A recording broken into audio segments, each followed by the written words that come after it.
Bonjour les amis, j'espère que vous allez bien aujourd'hui. C'est Suzanne Grégory pour une nouvelle capsule. Quoi? Ah ouais, on va travailler aujourd'hui le portillon. Eh bien, le portillon, ça a commencé dans les peintres académistes, surtout les anciens maîtres. Ils s'en servaient, comme tu vois ici. C'est un genre de présentoir, c'est un encadré. À l'intérieur, il y a un paquet de petits carrés.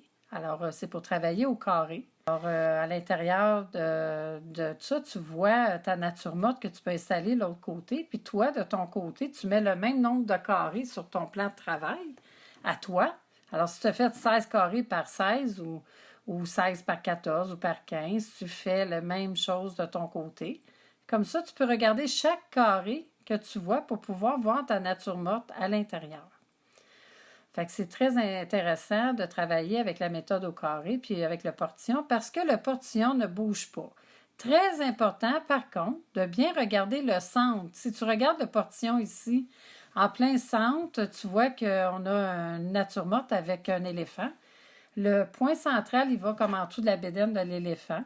Alors, il faut vraiment regarder aussi, placer ta tête tout le temps au même point avant de travailler. Sinon, si tu bouges puis que le portillon lui reste en place, mais toi, ton corps, il bouge. Donc, il faut que tu vérifies.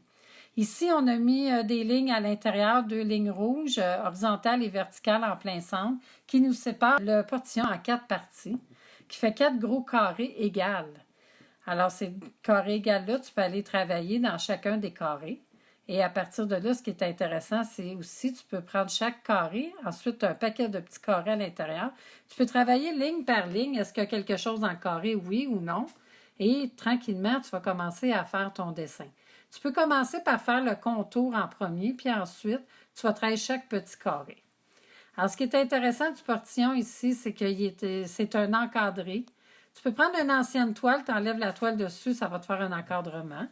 Ensuite, tu te fais deux petits bâtons que tu vas creuser pour pouvoir mettre ton portillon dedans.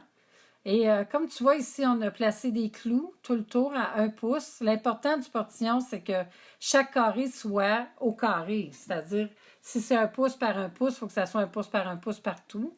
Ça peut être 2 pouces par 2 pouces, ça peut être 3 cm par 3 cm. Mais l'important, c'est que ça suive. Alors, tu as tous les carrés, puis tu vas aussi numéroter chacun des carrés. Ici, on a faufilé un fil qu'on a tourné alentour des petits clous jusqu'à temps que ça soit terminé la grille complète. Puis en haut, comme tu vois ici, on a inscrit ici, il y a 16 carrés par 12 et 4 gros carrés dans le milieu. Alors maintenant, on peut vraiment aller voir où est-ce qu'est la nature morte, puis là, situer les mêmes nombres de carrés sur ton plan de travail.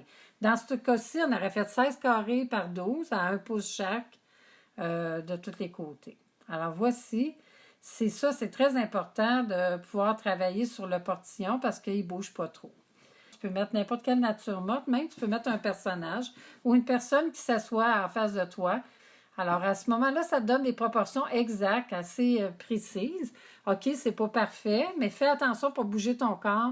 Alors, c'est important que le portillon, tu t'arranges pour revoir le sang. Wow, c'était le fun, hein? Qu'est-ce que tu en penses maintenant? Ben, il reste juste à sourire puis t'amuser. Alors, vas-y, tu peux aussi te faire un petit portillon dans les prochaines capsules. On va en parler en plus petit et plus simple. Pas besoin de travailler avec un si gros équipement, on va dire. Ça peut être plus petit. Fait que je te souhaite une belle journée. Bye bye. À la prochaine. Toulou. Bye, éléphant.